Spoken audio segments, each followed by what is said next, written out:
சென்னை புதுவண்ணாரப்பேட்டையில் அடிக்கடி மின்சாரம் துண்டிக்கப்படுவதாக கூறி மின்சார வாரியத்தை கண்டித்து பொதுமக்கள் போராட்டத்தில் ஈடுபட்டனர். அப்படியே கூட வாங்க. இபி ஆபீஸ் மூடி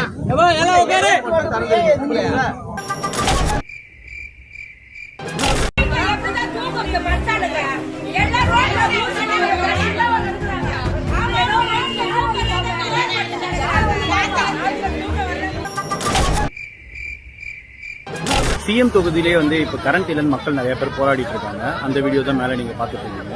என்னன்னா வந்து சர்மா நகர் பகுதி, அதாவது சிஎம் உடைய தொகுதியான பெரம்பூர் தொகுதியில் வந்து சர்மா நகர் மார்க்கெட்னு ஒரு மார்க்கெட் இருக்கு. இங்கே வந்து நிறைய இடங்கள்ல வந்து எலக்ட்ரிசிட்டி இல்லைன்னு சொல்லிட்டு நைட்டு 9 மணிலேருந்து மக்கள் ரொம்ப அவதிப்பட்டு இருக்காங்க. இந்த வெயில் காலத்தில் கஷ்டப்படுறதுனால எந்த ரெஸ்பான்ஸும் கிடையாது. காலையில் கட் பண்ணி விடுறாங்களே, அதுக்கு மீறி போட்டு அந்த ஏஐன்னு யாரோ சொல்றாங்க, அவங்களுக்கு கால் பண்ணா போனை வந்து பிளாக் லிஸ்ட்ல போடுறாங்க. டெய்லியுமே இதேதான். ஒரு 10 டேஸா எலெக்ஷன் சிஎம் சார்